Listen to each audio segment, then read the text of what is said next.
2 weeks ago in Colorado, it was Scott Dixon's day. Scott Dixon, second win of the season. But it was Sam Hornish Jr. who displayed his championship colors, slicing his way through traffic.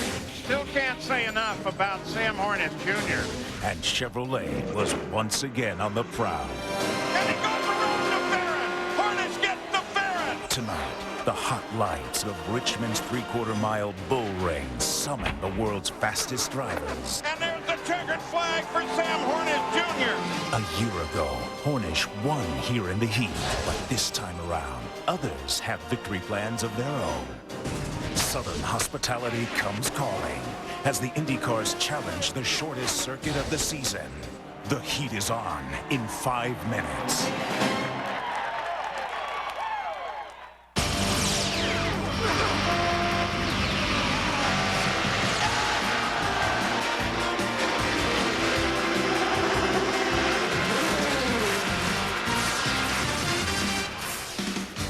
Drivers, start your engines! And with that command, 22 cars come to life with 22 drivers wondering what their fate will be on the shortest and most physically demanding track in the IRL IndyCar Series. ESPN Speed World welcomes you to the SunTrust Indy Challenge at Richmond International Raceway. Hi everyone, and I'm Bob Jenkins. Most of you probably saw your first race at your local track. Probably a short track, and there was action from beginning to end. Good old Saturday night short track racing. And that's exactly what we have for you here tonight. The Indy Racing League on a three-quarter-mile racetrack, laps at 17 seconds, speeds at 160 miles an hour. The fans say they love it, and believe it or not, the drivers say they love it also. Here are the 22 who are about to go green. Scott Dixon, car number 9. Sarah Fisher, car number 23. Sam Hornish Jr., car number 4. Tony Kanaan, car number 11. Greg Ray, car number 13. Gilles de Ferron, car number 6. Philippe Jaffoni, car number 21. Brian Herta, car number 27. Vitor Mira, car number 2. Helio Castroneves, car number 3. Dan Weldon, car number 26. Buddy Rice, car number 52. Tom Schechter, car number 10. Kenny Brack, car number 15. Robbie Buell, car 24. Alan Sir Jr., car number 31. Scott Sharp, car number 8. Roger Yasukawa, number 55. Jacques Lazier, car number 5. Buddy Lazier, car number 91. AJ 44, car number 14. Takaki, car number 12. Three-time Indy 500 winner Johnny Rutherford is behind the wheel of the Chevy Corvette pace car as the field gets assembled. Ready to call the action, Paul Page and Scott Goodyear, who in a Grand Am Series event moved from third place to the inside of turn number 1, inside of Didier Taze, took the late lead with 2 laps to go and went on to win at Watkins Glen. Congratulations, Scott. Oh, yeah, Scott proved he still has it. Congratulate, bet it felt good. Oh, you know, when you learn to drive a race car, it's sort of like riding a bike. I guess you never forget. We had a lot of fun. Now, when they talk about this racetrack, 3/4 of a mile long, 2 words come up: fun and fatigue. It's a difficult track. You're constantly on it, and you can't afford a mistake. Paul, one of the toughest tracks that we drive. They're on the brakes, they're on the gas, balance of the car, so very important. The drivers know that they have to last 250 laps here tonight. It's going to be an action-packed facility. Now, the loudest cheers in qualifying came when this driver, Sarah Fisher, qualified onto the front row. Third of her career, and Scott's on the radio with her. Sarah, twice in the front row, even here at Richmond. Why do you do so well here? I don't know, Scott. It's a short track, and I grew up on the sprint cars and midgets, so this just reminds me of old days. But we'll see. We got some tricky rubber to start on here, so we'll see how the start's going to play off. Well, I hope you can turn your short track experience into a victory tonight. Good luck. Speaking of fatigue, let's go down to Jack Arute. Well, between now and victory lane, when a driver pulls in here, they will have lost 1.5 gallons of fluid. That's the toll physically that is taken on these drivers. There's no halftime for these drivers to get an intravenous shot. There's no opportunity for anything, Gary Gerald, other than to go flat out at 160 miles an hour for over 1,000 turns. And Jack, they were doing that last night in the final practice, but unfortunately there were 4 significant incidents. Tori Kataki has to go to a backup car. He's at the back of the pack. But for Sarah Fisher, Robbie Buell, and Sam Hornish, they're in untested but repaired cars. And for you you Chevy fans, keep an eye on Sarah outside in row number 1, inside row number 2 for Hornish. A lot on the line for them, Paul. And the points fight's one of them. In that fight, Tony Kanaan has now held the lead since the Indy 500. Pole skidder Scott Dixon fell from first to 8th, but is back now in 2nd, and there's a 3-way tie for 3rd. They say it's like flying a fighter indoors. In 3/4 of a mile, the IRL is 50 miles an hour faster than Cup. Stories we're going to be watching. Defending champ was hot at Pikes Peak. He ran from 18th to 5th. Can he do it again? Sarah Fisher's sprint and midget background may pay off here.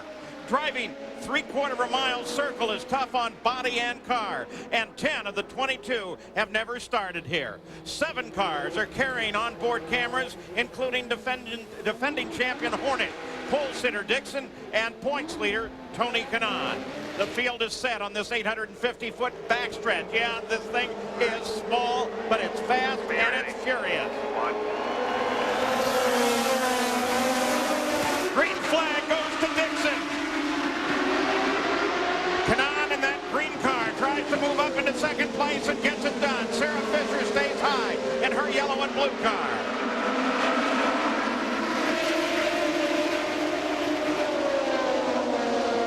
Dixon pulls out while DeFerrin drops into 3rd place. On board with Sam Hornish. Remember, Paul, both Sarah and Sam, both in repaired cars. You can see Sarah's car right now. I tell you, those tires are touching. Both of these repaired cars are just trying to get a feel for them. 3 wide, give her. Whoa, that was close, but you see down on the inside, Greg Ray. Greg Ray made a big move, and so did Thomas Schechter. Now Sam Hornish tries to come back at him.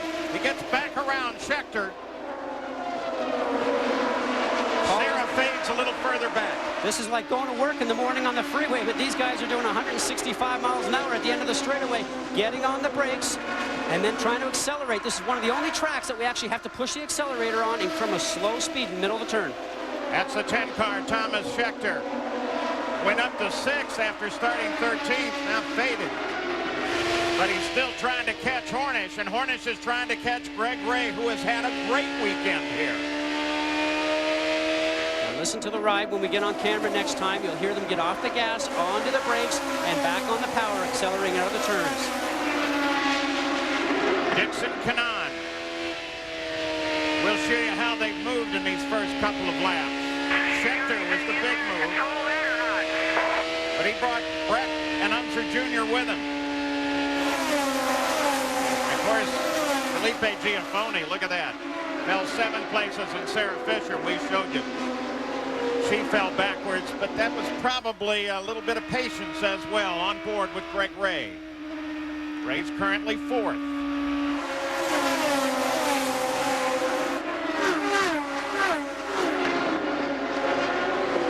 Everybody's saying that here, where driver skill and handling are at a premium and power isn't nearly as important, that it's going to be a great equalizer in favor of the Chevrolet as opposed to Toyota or Honda. There is some concern among the drivers about buildup of rubber on the track from a previous race. Jackaroo? Well, you heard Sarah Fisher refer to the fact that there may be some rubber on the outside of the racetrack they would be concerned about. That was a Silver Crown race held earlier today. They ran 100 miles, laid down a lot of rubber. Most of the crew chiefs and the drivers that I talked to before the start of the race said discretion was going to be the better part of valor. Patience, at least for the first 50 laps. Then they'll see what the conditions are, and they'll let their charges go. Battle for 9th place now. On the right-hand side, that blue and white car, number 27. That's Brian Herta. Dario Franchitti decided to go and get his back surgery done and be able to rest over the winter. And so Brian Herta gets the nod for the ride there. Unser Jr. is closed up and then suddenly fell back away from him. Paul, when I spoke to Brian, he said, you know, I can't get used to this track, but after a couple of times of being out there, he came back and said, I think I like this. It's sort of strange to have Indy cars in this type of track, 3/4 of a mile, but they all say it's a lot of fun. Now we're talking to Scott Dixon, the current leader, a guy who's never driven here. He's tested here. There he is. And, you know, at first he thought, whoa, this can't be a car, track for this size car. And then after he got some tests on it, he said, you know, this is really fun. So Scott Dixon out in front, followed by Kanaan Gildefer in his third. And Greg Ray with some great moves, including getting very close with Sarah Fisher, is in fourth. Let's go behind the leader with Bob. And Dixon's target Chip Ganassi teammate Thomas Schechter has moved up to 6th position from his start of 10th. He has been turning laps just as fast as anybody else out there. Last year here at Richmond, he started in 18th position and drove all the way up to 4th. And it looks like that Thomas Schechter, despite his lack of experience on a track this size, likes this facility here at Richmond. You know, I think Thomas Schechter likes at any time that he can get in and fight with somebody, but so does his teammate, Scott Dixon. And Paul, this is the first weekend that Scott Dixon's pit is separated from that of his teammate, Thomas Schechter. I talked to Chip Ganassi. He said we didn't want to create a problem for Scott Dixon in the fact that he's so high up in the points. Keep in mind, this car has led every lap, has been the fastest car since it hit the track in the first testing session, Bob. And there's the position, first through third, with Dixon, the number 9, out in front. Well, there's your leader, Scott Dixon, and already he's begun to overhaul slower traffic, including just in front of him, Sarah Fisher. Buddy Lazier's already been put a lap down, and remember, he led 224 of the 250 laps 2 years ago, but Sarah had to move over and had some problems. Gary? They were very concerned about that rubber from the Silver Crown race. Now the car, Sarah reports, has gone extremely loose. She's got handling problems. She's just gone down a lap to our race leader. And that loose that they talk about, Paul, is when the back end of the car wants to start bringing itself around, wants to slide out from underneath you. What she needs right now is looking for is a yellow so she can get in and replace the tires and make some adjustments to the car. And so the entire front of the field comes around Sarah. Dixon, Kanaan, DeFerrin, Ray, Castroneves, and Hornish Jr. have all been working pretty hard on one another in the past couple of laps. Though right now they've strung out single file. That number 4 yellow Pennzoil car, that of course is Hornish. And he's now beginning to close back down on Elio Castroneves, the red and white car just ahead of him. But take a look at speeds at the line for you. 150 miles an hour on a 3/4 mile. Oh, yeah. Now remember, Paul, that's with a full fuel load, 35 gallons of fuel, about 280 gallons of fuel these cars start off with. They'll burn that off. The car will get lighter, it will get faster as the race goes on. You see that sweeping line everybody takes down the front stretch right now. There's not really a straight part of this racetrack except with that maybe about 860 feet on the back stretch. These guys are turning most of the lap. Got a glimpse back through the rear wing of Greg Ray's Grimsbaugh car. He's not had a top 5 finish since his win in Atlanta in April of 2001. And of course, right now, he's running in 4th place. The only G-Force Honda that's out there right now, the only combination with that chassis and engine. They've done a great job, and that's one thing you have to think about. Not a whole lot of information coming from other teams about car setup. Looks like Scott Sharp is starting to go off the pace there, just a small amount. You're looking back from Scott Sharp's Delphi car.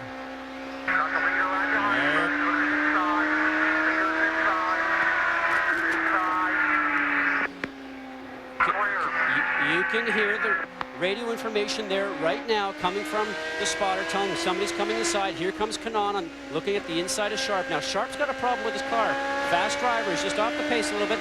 You can hear him squeezing the throttle when we were on board, just gently getting on the gas. He's not very happy with the car. The other guys right now, their cars are hooked up. The balance is fine. A lot of grip, as you can see with Sam Hornish right now, just around the outside like he did at Pikes Peak the other week. These guys are happy with their car. Hornish tries to the outside of Castroneves, then he closes in very quickly on him. But Castroneves holds him off.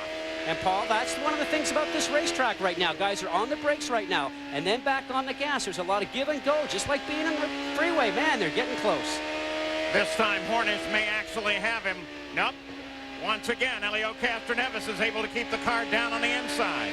You got to rely on that neighbor of yours right now. You got to make sure he's giving you some space. He knows he's on the outside. is hearing from the spotter. Sam's fighting with his car a little bit. There's a lot of bumps there in turns 1 and 2. You can see him fighting the steering wheel. Then he's got to try and get back on the gas. And Sam Hornish's car was, well, that time he had to get way out of it. Now he's up on the marbles there, Paul. That's getting all that stuff on that right front tire right now. Get another lap or two before he can get himself back up to speed. We look at the Firestone telemetry for Sam Hornish Jr. as he tries to get it back up to speed. That little venture up toward the wall cost him quite a few positions, went down to 8. You see the G-loads right there.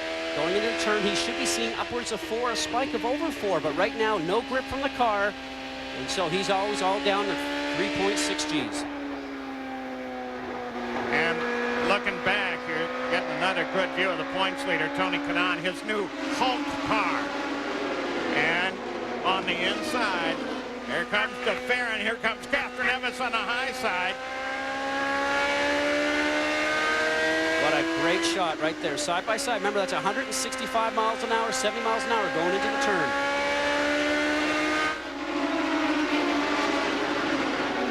Now Sharp's hanging on. He's just trying to wait for that yellow that we talked about that Sarah's waiting for right now, trying to not get too far down, but he's just got no grip. You can see people pulling out and passing him at will going down the backstretch. Dixon, DeFerrin, Catherine Evans, 1, 2, 3. Here's a shot you only see in the IRL. Oh, is that cool?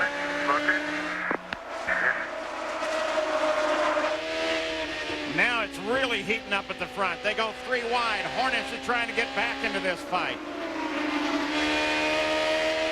Good momentum off of 4. Now looking on the inside of Sharp. Hornish in that number 4 yellow Pennzoil car. Remember, he was so fast last week, was mentioned a second ago. Watch for these guys to be very competitive, even with that Chevrolet, Paul, at the end of this race. Dixon, DeFerrin, Catherine Evans, followed by Kanaan, Ray, Hornish Jr., and then Schechter. As Schechter, after taking that wide berth, is back trying to catch the leaders once again. But Dixon seems uncatchable in his target, Chip Ganassi, number 9. The New Zealander is looking so very, very good. Guy that likes his video games, loves his water sports, and is definitely a future champion. 148.7 miles an hour. Sam Hornish has moved into 3rd place now while we were away. Scott Dixon remains the leader. DeFerrin sits in 2nd place. Tony Kanaan has now faded back to 5th. Sarah Fisher came in and not only changed tires and refueled, but made some pretty massive aero changes. How intense is this racing, Paul? Big Scott Dixon got on the radio about 15 laps ago and told his crew, stop talking on the radio. Yellow. Yellow. Vitor Mira. Vitor Mira. One of the guys who has no time on this track. Very racy.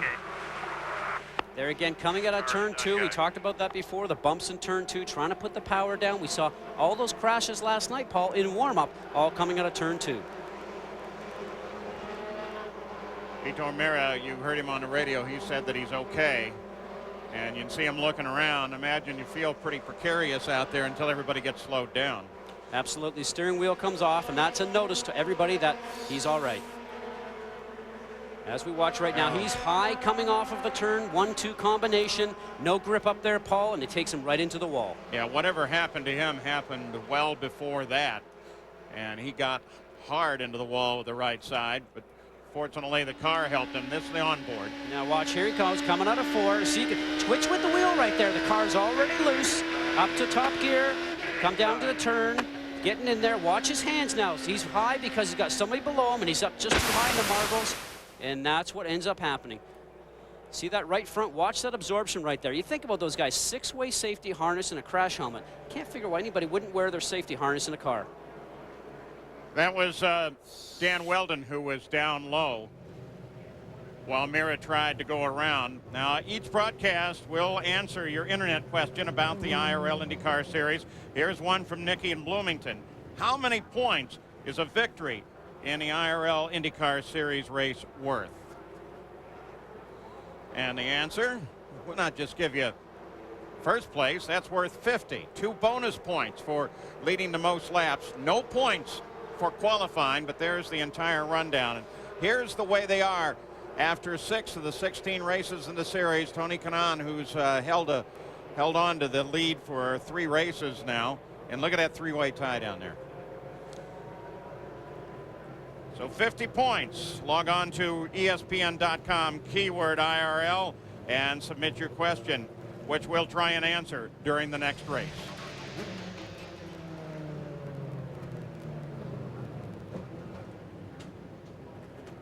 Let's go down to Jackaroo. We're looking for a stop. Yeah, because at first the leader was not going to pit. Then Scott Dixon had a quick conversation.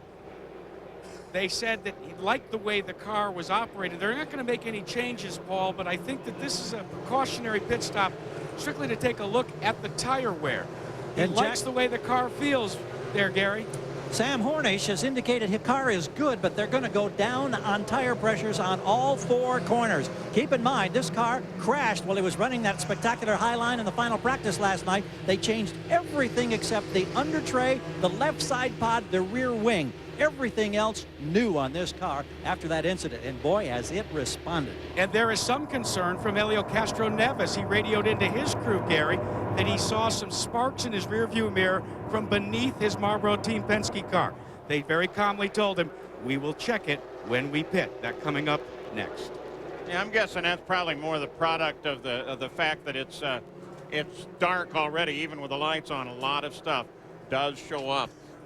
Just as you can see the exhaust flame. Now, this weekend, night racing returns to St. Louis. It's the NHRA 7th Annual Sears Craftsman Nationals from Gateway International Raceway. The weekend kicks off as ESPN brings you qualifying tonight at 10 Eastern. Then tomorrow, ESPN has early round coverage at 5 Eastern. And finally, switch back over to ESPN2 for final round coverage at 9 Eastern. For more, log on to ESPN.com.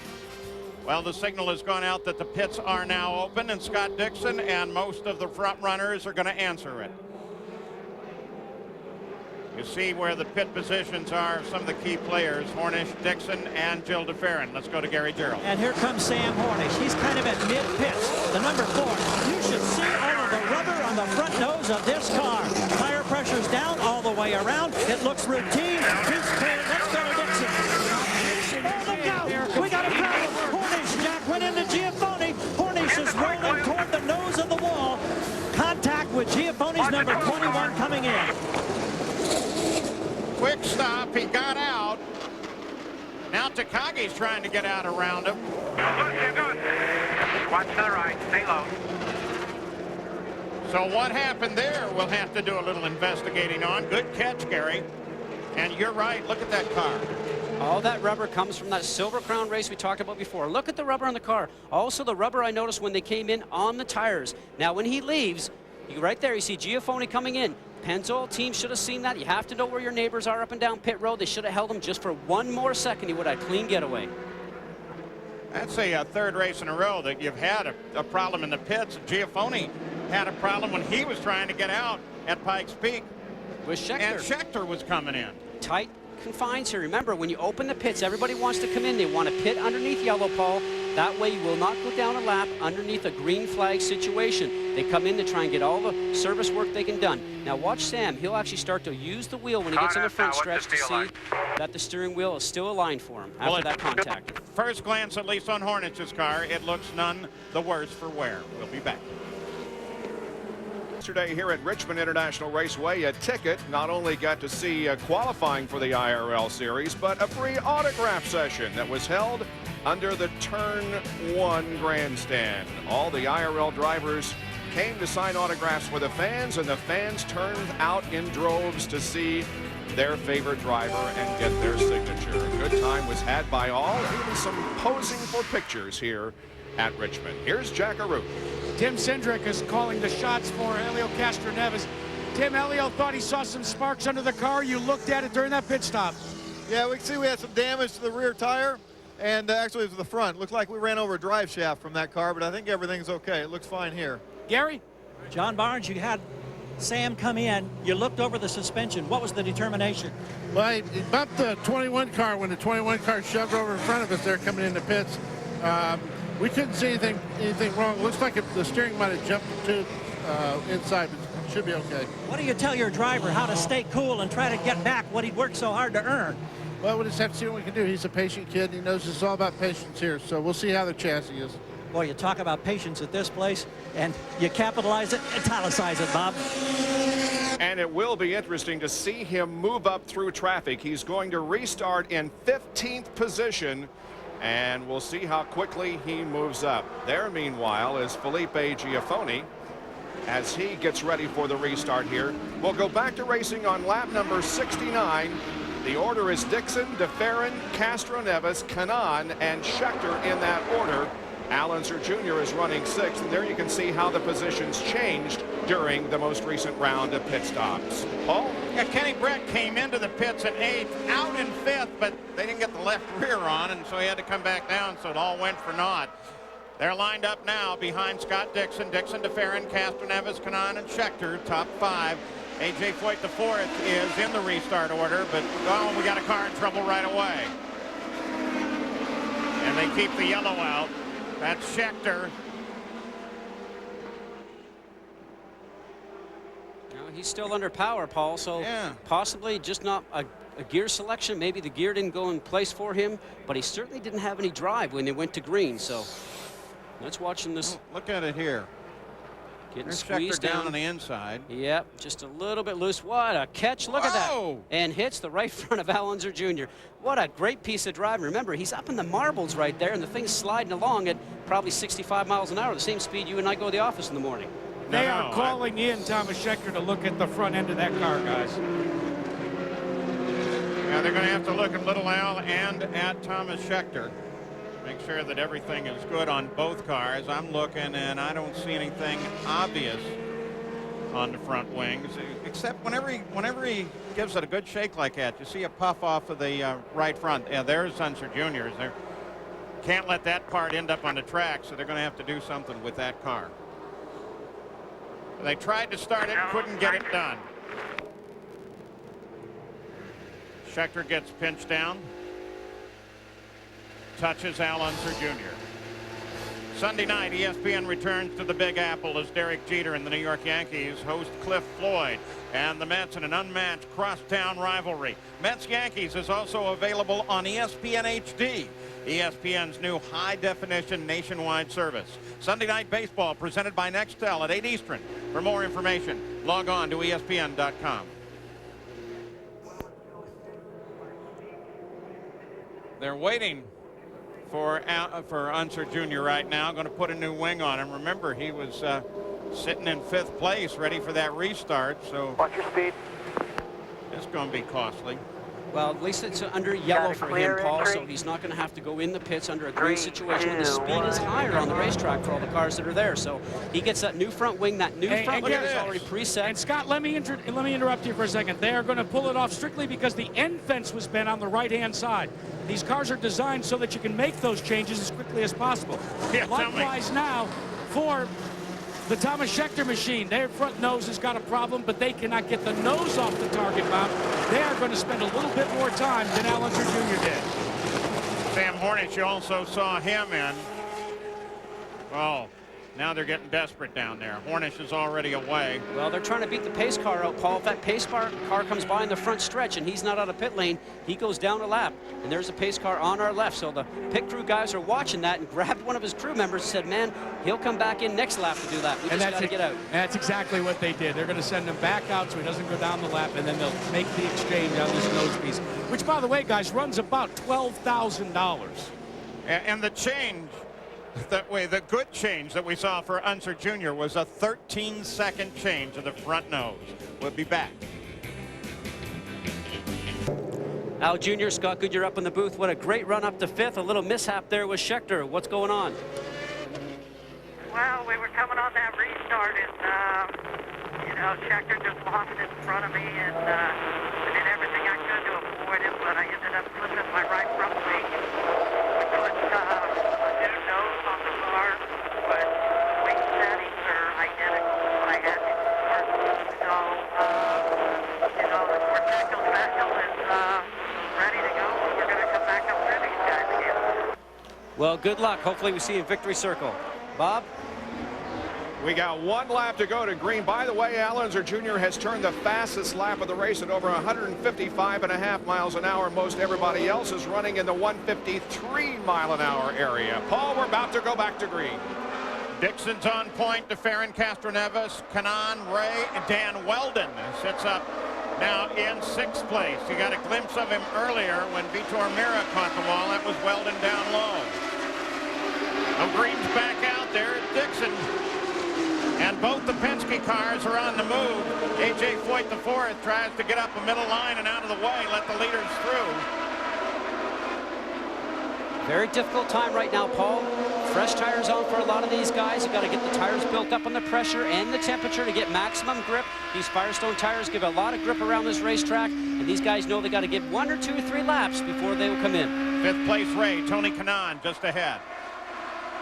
The new Hulk colors for his car. And at the right rear of Kanaan's wing, you got a glimpse of the fact that it's hot, it's humid here, and there's a lot of pressure in that wing. A little vortice coming off the wing in the corner. I always think that's cool. I love that. You always see that. Looks so neat. The drivers right now, I'll tell you, they'd love to see that also. There it is again.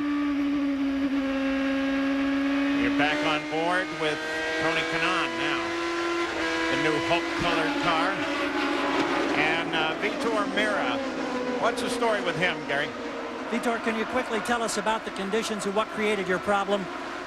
Well, it was pretty early in the race. I mean, on this 54 laps, more or less.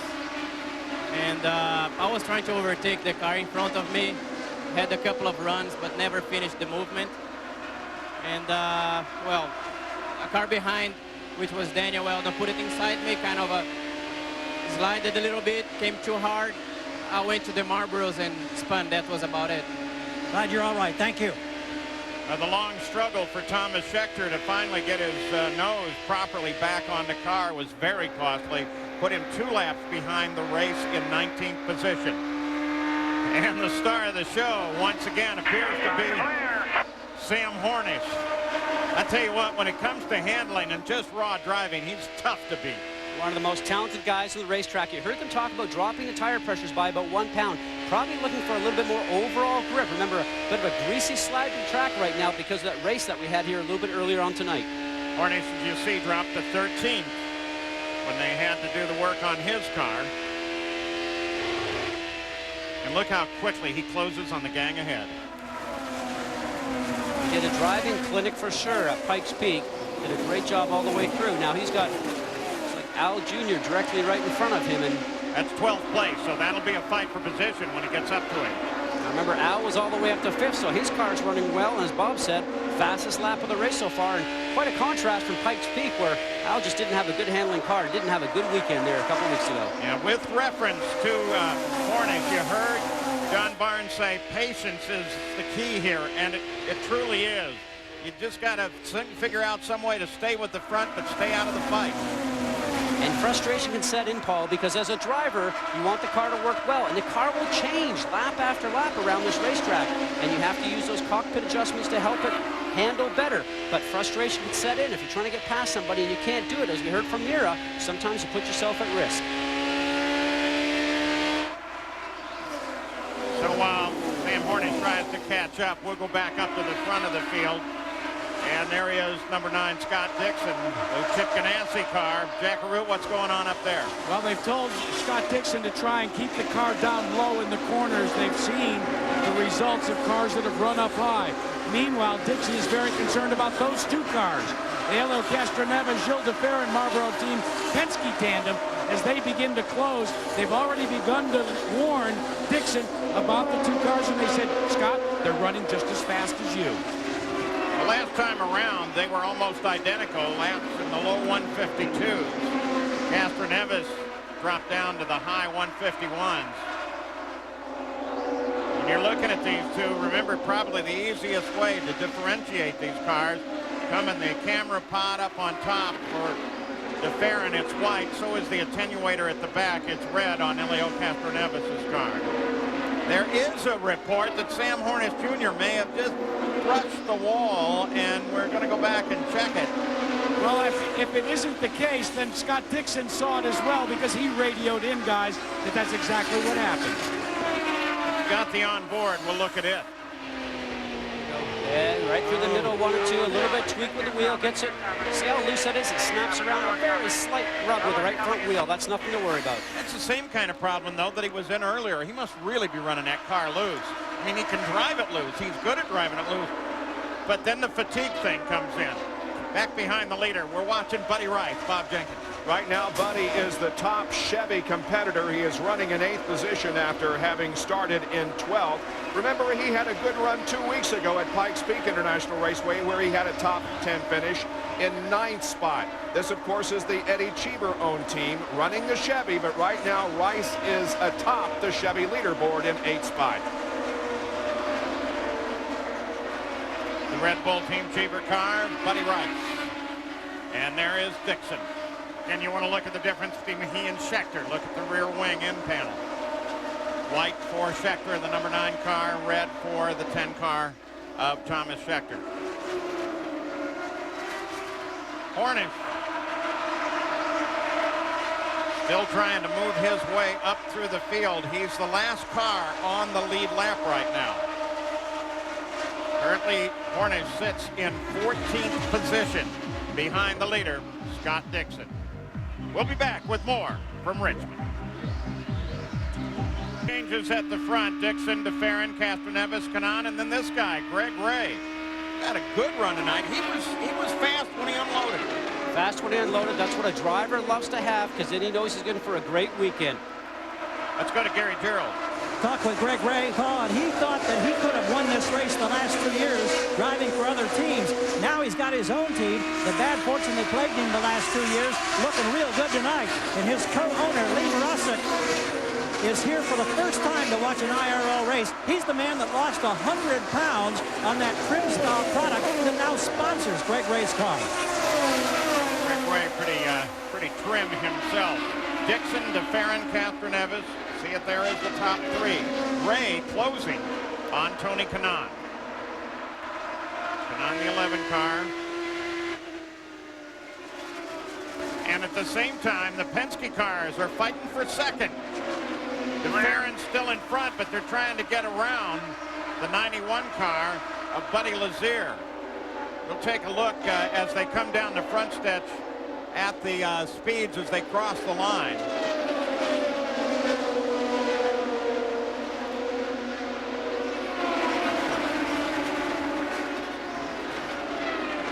So with a clear traffic run, Dixon doing really well, but look at the 27 car. That's Brian Herta. For a guy that is essentially new to this series, though a great champion and never driven here, giving it a good ride just like he did it a couple of weeks ago. Herta doing a fill-in job right now on the Andretti Green team, and didn't even get here for that open test, one of only 2 drivers that did not get a chance to test here, and certainly he's been doing a very good job, and he's the replacement for the whole year now, so that's going to be sort of neat to see him complete the series. Jack Arute. When Brian Herta arrived here, Scott, he went out for the first couple of laps. He came in, he said to himself, what am I doing? He really didn't like this racetrack. And after the first practice session, a big smile broke out on Brian Herta's face. He said it reminded him a lot of his karting days. He said you can work with the car here. You can get on the gas, get off the gas. Now Brian Herta says this is a fun racetrack to drive. Jack, I would say that all the drivers think the same thing all the time when they come here. I remember I came here and did that first test here for the IRL, and I said this would be a fun track, and I think every driver agrees now. We're looking at Weldon and Giafone. This is a fight for 6th place, and the past couple laps got pretty good.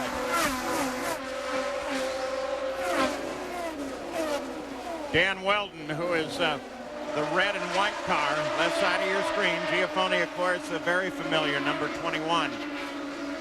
Purple, blue, green, fluorescent. Weldon, who wears a helmet with a beautiful, beautiful painting of King Richard the Lionhearted, a reflection of Weldon's spirit in its way. And remember, he got upside down at Indy, and as soon as I saw him after that race, I said, let me see the helmet. He said, believe me, it's not scratched. Is that a shock or what? Now back to Greg Ray. Gary Gerald. We mentioned Lee Marosik lost 100 pounds. Your first IRL race tonight. What kind of impression are you getting here in the pits? It's amazing. It's incredible. It's the most fantastic feeling ever. To be a part of this is, it's godlike. The power, the adrenaline. You gotta come out, man. Look at it, baby. Love it.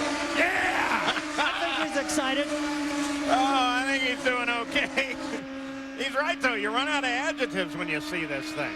Well, you know, the race last year, Paul, you can remember that a lot of people were standing up for a lot of the race, and through a break once in a while, I peek outside, and they're doing the same thing again. They just love it here. What a great show. A 3/4 mile track, they get to see everything. And Sam Hornish had taken a look at him.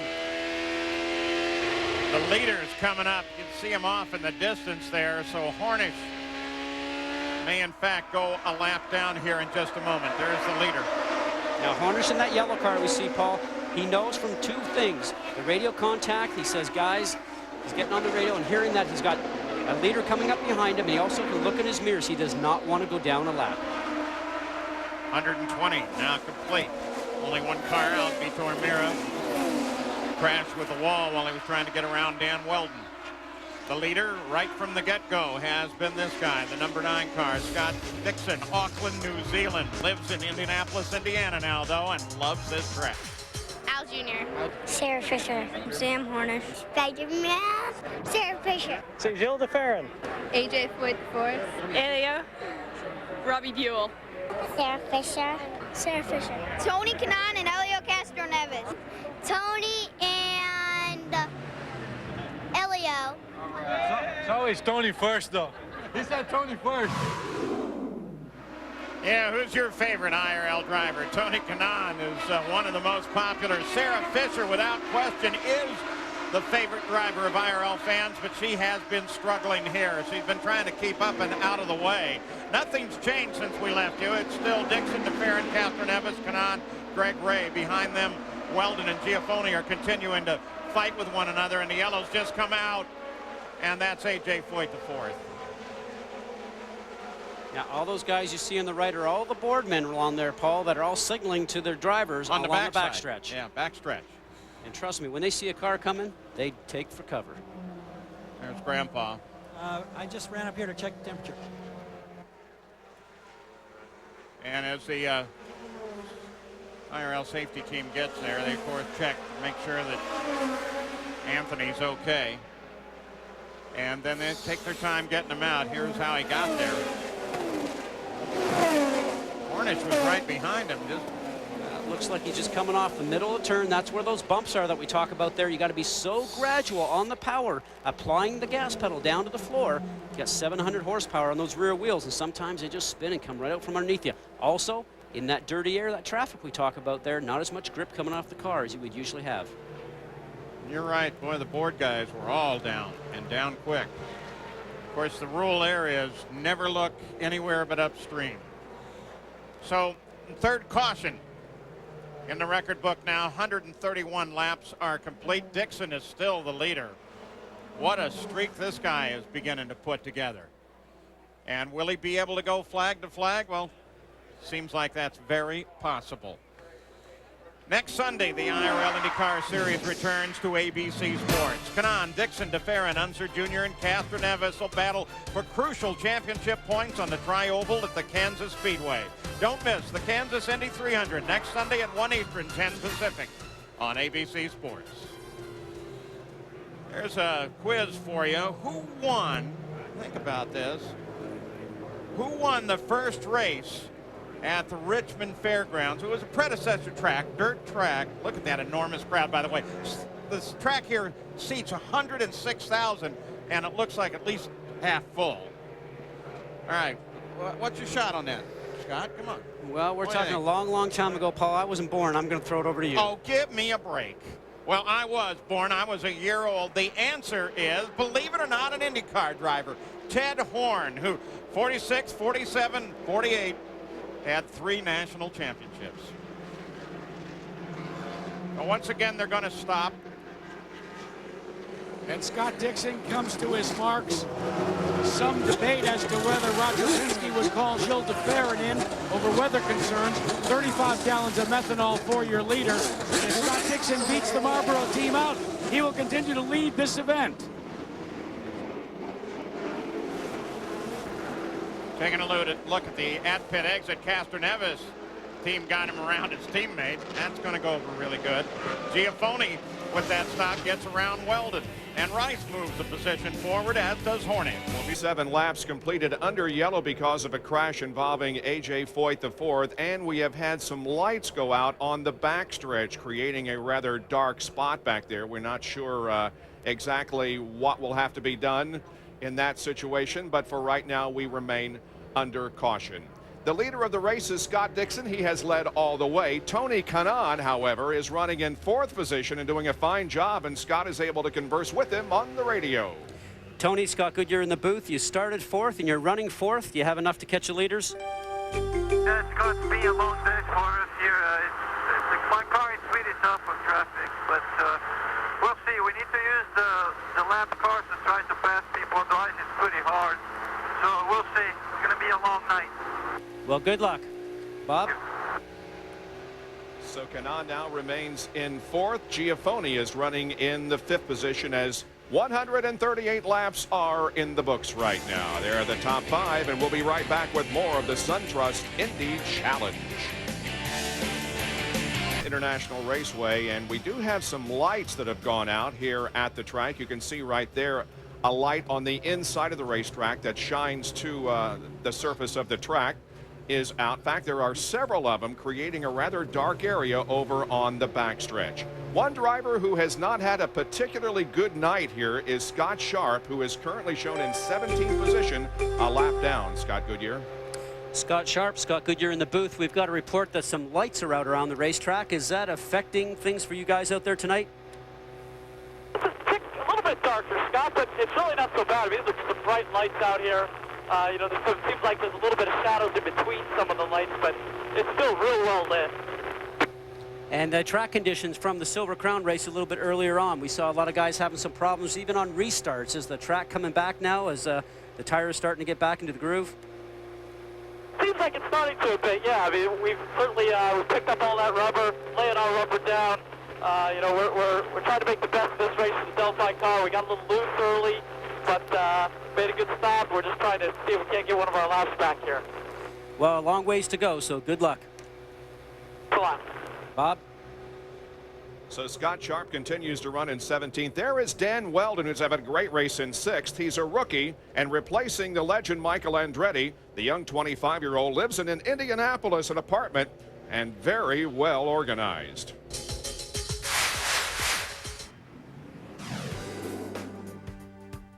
My house has a unique Asian flavor. It doesn't really come from me, I would say. It comes more from my girlfriend. She is very kind of artistic, and she likes to be at the forefront of fashion, even with the decor in the house. So it looks good, though, I think. People say I'm a bit of a neat freak.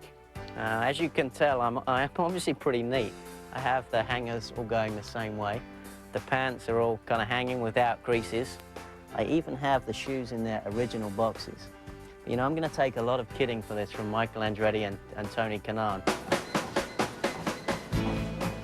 I work out because it basically makes me feel better in the car. It really makes everything in the car happen a little slower, and I'm not like out of breath at all. It just, you feel like you can drive every one of the 500 miles, for example, at the Indianapolis 500 with 110% concentration. And I think I do it more from the mental aspect than I do the physical aspect. I like to shop. From Europe, from London, I think fashion's like a big kind of part of that place. So I certainly like to go shopping for clothes, and then I like the gadgets too. I'd like to be winning races by the end of the season, but as long as I do the best job I can on every given weekend and don't make mistakes, I'll be very, very happy. Dan having a good night tonight here in 6th position as we remain under caution. The Foyt accident in the backstretch was the reason for the caution, but we have Brian Barnhart, the Senior Vice President of Racing Operations for the IRL, on the line here. Brian, is this outage of lights causing a situation that's delaying the green flag? Yeah, that's what we're holding on right now, Bob. We have talked to a handful of the drivers, and they've expressed some concerns about the dark gaps in the racetrack. So they have refired most of the lights. The type of this light, it'll take 5 to 7 minutes for it to refire and become bright enough. They were a little concerned about the spotters being able to identify cars and when they're clear, so we're going to sit tight for a few minutes and get ready to go racing again. Do you know whether or not Foyt's accident on the backstretch had anything to do with the power outage? No, I don't believe it did. I think there's some sort of a power outage non-related to his accident, and don't know what it is at this time. All right, Brian, now before we go back to green, this has been a very competitive race. Anything that you have seen out there that doesn't please you at this moment?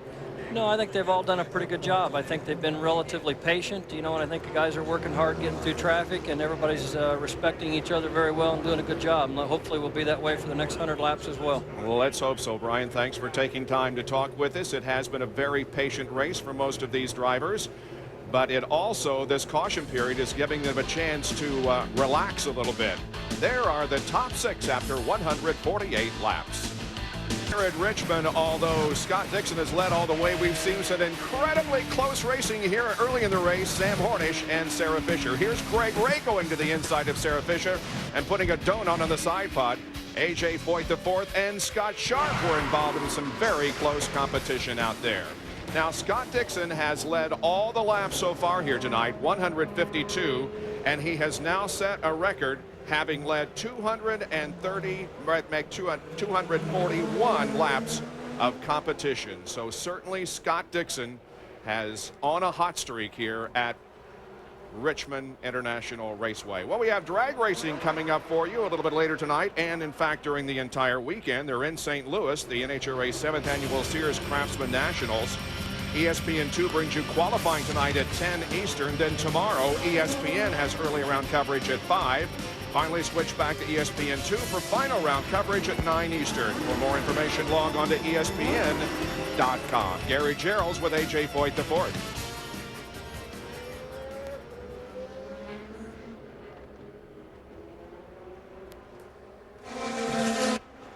Unfortunately, we have lost Gary Gerald's mic, but as you can see, A.J. Foyt the 4th is in good shape after the crash on the backstretch that has resulted in this very long caution. Gary, your mic working? Well, yes, I believe it is. All right. A.J., are you okay, and what happened? Yeah, I'm fine. Just, I was having a lot of fun out there and felt really comfortable, and just about 5 laps before that happened, I radioed into the crew that the car started getting a little bit loose on me, and just some cars checked on going in turn 2 behind a slower car, and I saw a chance to get by a car and kind of got on the gas a little bit too early and a little bit too quick, and it just broke loose on me. All right, we're going green. Paul? You saw the restart order. We're ready to go back to green flag racing. Green flag is out. They're running, and everybody is now thinking about the weather. There's a report of a thunderstorm. We got a car in trouble, and it's Greg Ray. There is a report of a fairly large thunderstorm not that far away from the racetrack and moving fairly quickly. In fact, some of the crews are talking about it on the radio, Scott. Well, some of them have been telling the drivers, even during the break, Paul, that this thunderstorm is actually coming. We'd heard a few of the drivers saying, let's get back to green, let's get going. And that's only the guys that are in 2nd, 3rd, and 4th. You wouldn't hear that from Dixon, but it's interesting to see how a driver takes in everything. And here we see just power on, possibly something. He's all by himself, Greg Ray is, and actually right up on the front stretch. And maybe that 700 horsepower we talked about on cool tires, trying to get the power down, a little low on the track, getting the gas on, and just spun himself around. Johnny Rutherford has brought the pace car back out in front of the field. Greg Ray has moved into the last position in the line. Here, on the gas. You heard him get on the rev limiter. That's maximum power, probably 700 horsepower to the rear wheels, and just spun it around. Great recovery, though. And that's exactly what the driver told his crew and the crew chief, David Cripps. He said it was just cold tires. Greg Ray, very apologetic for the miscue. And Greg Ray, as well as several others, are going to bring it in for a stop. Schechter's in, Sharp is in, Takagi is in, and yet they're giving an indication that as soon as the pace car comes off, it'll be 1 to go at the line. Pace car will rotate off the track here in just a moment. Well, Paul, what these guys are doing is getting an extra few laps of fuel in their tank So they're now planning that they might be able to make it all the way to the end of the race without any other stops. So the game now is track position now with possible rain, possible race stoppage, though we don't see anything out there except an indication from the flags because the wind has picked up considerably. Now it is 1 lap to go. The pace car already off the course. Field in control of Scott Dixon, who has led every lap of this race.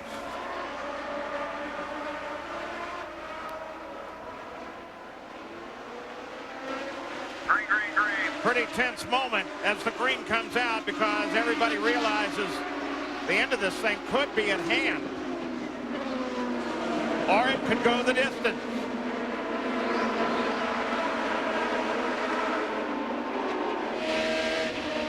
Hornish on the move inside of Weldon. Jackaroo. Here's the skinny on pit stops. Don't look for any by first or second.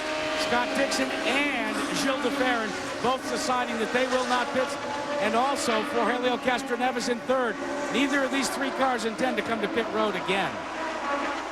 Seems like that's going to be a long stretch, but okay. Report from observers that Brian Herta just brushed the turn 4 wall on the last lap. They are not going yellow for that one. Back on board with Hornet. Kenny Breck ahead of him. Battle is for 7. Hornish has got himself all the way back up to 8th from having that miscue in the pit lane, finding himself back about 15th. Still a long time left in this race, and we saw him do that clinic we talked about earlier. Possibly we'll be able to catch these guys up front. They're setting a great pace right now, though. Well, the caution periods helped Hornish get back onto the leader lap and into position. Of course, same thing happened to him 2 weeks ago, Pikes Peak. Now, it'll be interesting to watch, Paul. We talked about the leaders and everybody probably not having to stop. I noticed that last segment that Dixon started to go slower the longer the run went. And both the Penske cars actually were starting to get stronger as the run went on. So it'll be interesting to see if we just go completely green here through this next segment, whether or not Dixon can hold off those 2 Penske cars. Firestones have been very strong, but how you set the car up, that can make the difference in how you wear them.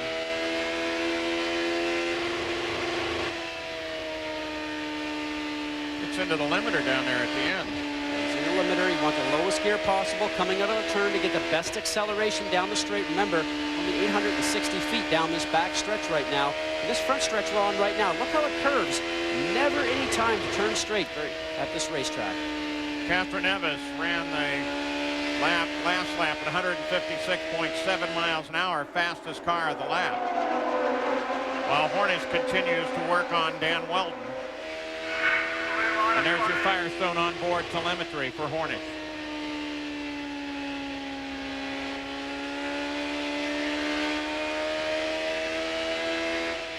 Just for about 3 seconds, the only time that they have that they are not loaded up with G's, and 3.1 seems to be the top. Pretty constant G loading. Go up and take a look at Tony Kanaan now. Right behind him is Felipe Giafone. He's in 5th place. And he's been working pretty hard on Kanaan lately. Gary? Checking with Tony Kanaan's team, Ken Green would not commit as to whether or not they could make it the 250 laps without a further stop. He waggled his hand and said it's very, very iffy. So it doesn't sound that good for the Hulkster in number 11. Gary Gerald, how iffy do you think it is for the leaders? You think that's a good call, or they're going to be close too? I think Jack indicated that the leaders, at least first and second, look good. They think they can go. Remember, the difference, guys, is Honda power for Kanaan, Toyota power for the front 3. And there's the point, Jack. Thank you. In fact, front 3 right now are Toyota. Kanaan is the first Honda. Hornish is the top Chevrolet. Leader remains New Zealander Scott Dixon, winner of the first race of the season, currently second in the point standing.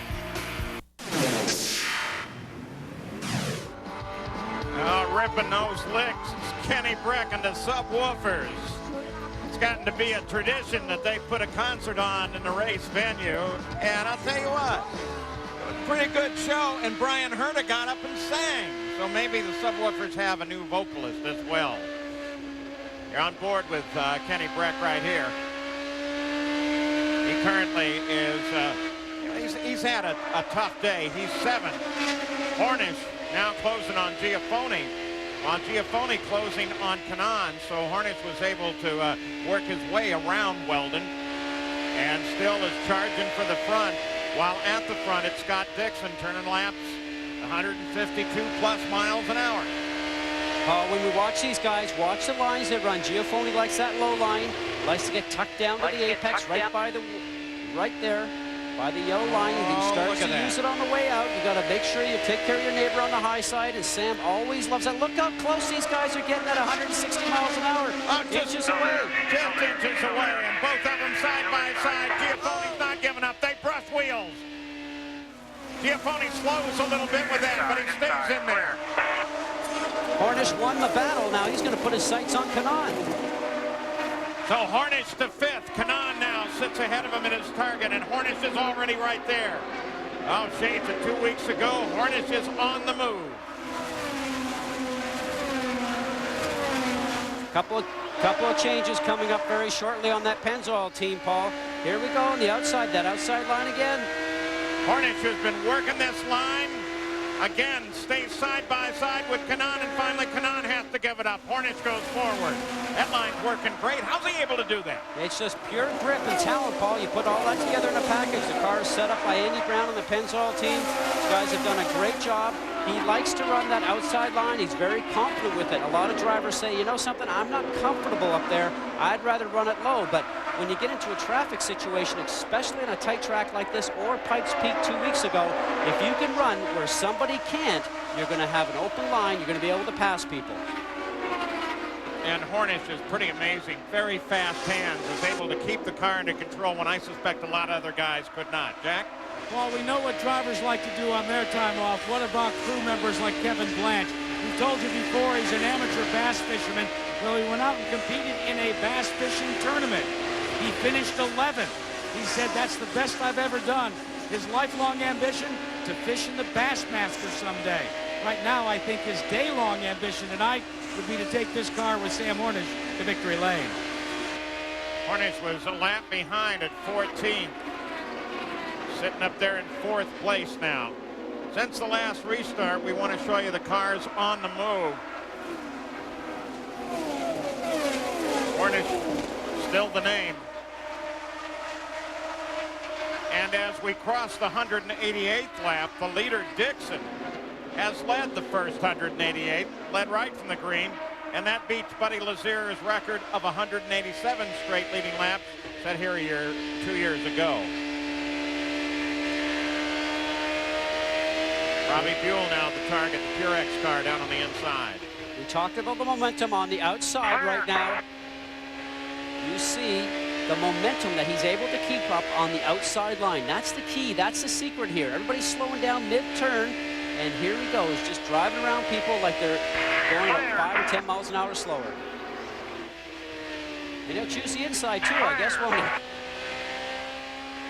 Now these camera shots are relayed from the car to a helicopter. It's about 3,000 feet above the track. That then bounces the signal back down to our control truck. Then they bounce it back up the satellite. But here's the key in that link. The helicopter pilot above the track is saying they're starting to get a little rain. Well, that information probably will be actually shown to all the drivers, or told to all the drivers rather, because a lot of these teams actually have the televisions in their pit box. So there's somebody from the team listening to our telecast, and that information will be actually passed along to the drivers. Scott, here's one thing that's very interesting. Throughout all the talk about rain, and a lot of the teams have told their drivers, no one has told Scott Dixon from the Team Target team about any impending rain. They've just told him to keep running out front. You got a good view of the relationship all the way back to Hornish from the leader, Scott Dixon. He's having a great run here today. Let's take you back to the race, Pikes Peak in Colorado Springs. Look at this as he just carved his way neatly through the field, inside, outside. He could put the car anywhere he wanted, and he was absolutely fearless. The defending champion of the race, defending champion of the series. He's down on horsepower, but he is not down on spirit. Sam Hornish will be back. All of a sudden here at Richmond International Raceway, it has begun to rain. Our helicopter spotted some and felt some raindrops on the chopper from 3,000 feet just moments ago, and now that rain is definitely hitting the ground. The caution is out. 200 of the 250 laps are complete, with Scott Dixon in the lead. Jack? Well, my call is sitting here calling the race for the leader, Scott Dixon, and most times when a leader's out past the halfway mark, he says, oh, it's raining so bad, we want to stop this thing. What's Scott's position? Well, we were working on the lights for a while there too, Jack. He's happy to be racing tonight. Car's running great, and we're... What has turned this team around? I mean, I know you had the win early on, but now you have totally dominated. You've led so many laps in the last 2 races. Well, I think both Thomas and Scott have. Thomas is showing tonight how good our team is, and we were in the IRL last year with Jeff Ward. We're in the IRL this year with 2 guys, and we got a lot of momentum going, and we got great drivers and a great team. Gary, 289 consecutive laps led by this guy's driver, Scott Dixon, so far. That's an amazing number. 289 laps led for Scott Dixon. And Michael Andretti, I know you're kind of gnashing your teeth down here with the weather. Tell us what's going on with your 3 drivers. Let's start with Tony Kanaan, who's running in 5th place. We're having a little problem in traffic. You know, we just don't seem to be able to get up close enough to get by the guys, and that's where I think we're losing it, unfortunately, for all 3 cars, actually. Dan Weldon, similar problems. He's had such tough luck the last 3 races. How important for a rookie to be able to complete this one and maybe boost that confidence? Well, I think big, and I think he's been doing a great job. He's been running right up in the top 6 or 7 the whole day, and so he's been doing a really good job, and it's unfortunate that Brian had his problem because I think he would have been right up there, but he moved to go around the outside at 3 abreast, but unfortunately didn't make it. Are you getting adapted to this business of working down here away from the race car and on the pit wall? I'm getting there, yeah. I mean, it's all right. It's fun. It's still a little bit, feel like I'm a little bit out of place yet, but I'm working on it.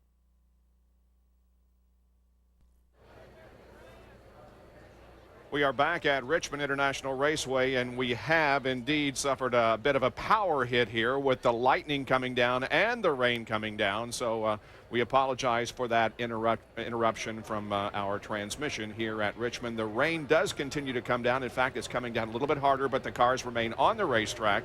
Hopefully the shower is going to move a little bit away from the track, and we can indeed get this race underway. We're watching the flag stand to see if they are indeed going to throw the checkered or the red flag, but they are not at the moment. The caution remains out on the racetrack, and the cars continue to circle around this 3/4 mile track at about 48 miles an hour. Only 1 leader in this event, and that is Scott Dixon, who has led all 205 laps, but that is certainly no indication of the activity and the racing, close racing, that we have seen during the course of the evening. That was our shot from the pace car, and it looks like that this race is indeed being halted as the red and the checkered flags are being waved, and the SunTrust Indy Challenge is over. Ended early because of rain. They come by the stripe and complete 206 laps, and that is going to be it. Scott Dixon has won again in the IRL Indycar Series. And a very disappointed team is with Gary Gerald. Kevin Blanche down here with the Panther Racing team. You guys have got to be the most disappointed because it looked like you were coming, and did you think you had a chance to pull it out and win it? Yeah, we had a good car there at the end. You know, the Pennzoil car, we got in a little accident there in the pit lane early in the race, and I think it took him that next stint to get it figured out, and it knocked the toe out quite a bit. But after that, he got the car handling pretty good, and we seemed to be better on longer runs, so we needed a 50, 60 lap run. I think we might have had something for him. Aside from that incident in the pits, you would have been right up there all the way, but this is 2 races in a row where this team has really stepped up. How big of a confidence boost? Oh, it's great. You know, I mean, we crashed the car last night and had to work all day putting it back together. That just shows you the quality of the guys on the team. You know, this car, we basically completely rebuilt this car, changed everything but the tub, underwing, and a side pod, and just went out and done a 250 lap leak check on her, and she come through pretty good. Indeed she did. Bob? Second consecutive win for Scott Dixon, and his 3rd in the 2003 series. The cars are coming into pit road, and of course Dixon will be making his way toward victory lane. Castro Neves and DeFerrin finish second and third, with Hornish fourth. Kanaan will finish in fifth position, followed by Felipe Giafone. Kenny Brett. Dan Weldon gets a 8th place finish. Buddy Rice has a 9th, and Al Unser Jr. will finish in 10th position, the final car on the lead lap. To victory lane, Jack. Well, it's a modified victory lane, so to speak, because of the inclement weather. Scott Dixon is pulled back into the garage area. The rain coming down pretty good, but this does not affect Scott Dixon one way at all. He is victorious for the 2nd consecutive win, 3rd of the season.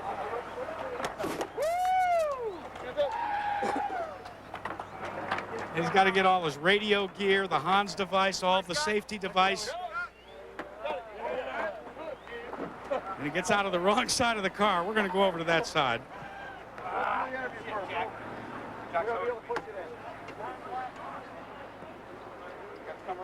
little bit of a superstitious for you to get out on the right side of the car all the time, isn't it, Scott?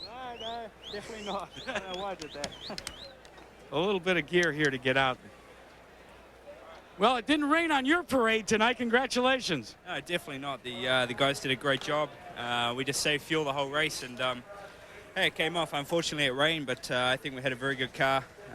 Helio at the end there was starting to come close, so you know we had a bit of pressure, but the guys just did an awesome job. Scott, when you arrived here for a test session, the first ever, you pulled up into this area and you thought the racetrack was what? A go-kart track. You don't think that anymore, do you? No, definitely not. It's been a lot of fun, you know, with the traffic out there. It's an awesome place to race. Target Team Ganassi victorious one more time. First to victory early in the season at Homestead.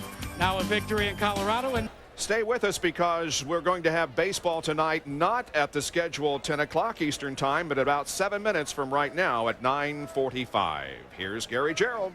Tim Tindrick coming over to talk to drivers Helio Castroneves and Gilles DeFerrin. Helio finishes second, Gilles finishes third. What are you going to do about this guy Dixon? Because, man, he just dominated this night. Man, he definitely did a fantastic job. My car was very good, but I think his car was just a little bit more well set up. The rain definitely came up in the wrong time, but again, we're getting there. We're getting there. Don't worry. We're going to catch you guys. Gilles, how about your reaction to this bull ring? It's so tight. It's so busy. Tell us quickly about your night. Well, it was a good race for us. I mean, like Elliot was saying, Scott was real fast in it. Particularly in the first stint, I was just kind of biding my time there with him. And then, as you know, then we had a little problem on the pit stop. We lost the position to Helio. But at the end of the race, we were all flat out. Helio and Dixon, just almost qualifying pace it was. All right, great job, guys. They're on the podium, Bob. Here are the final results. Now, Dixon has won 3 of his first 7 IRL starts. Helio Castroneves also did that when he joined the league. Now, here's the most amazing statistic to me. It's the first time ever that an IRL driver has led from start to finish in an IRL IndyCar Series event. Sam Hornish, the best Chevrolet, finishing 4th. And Sam, did it rain on your parade, or were you pretty happy with what happened down on pit road?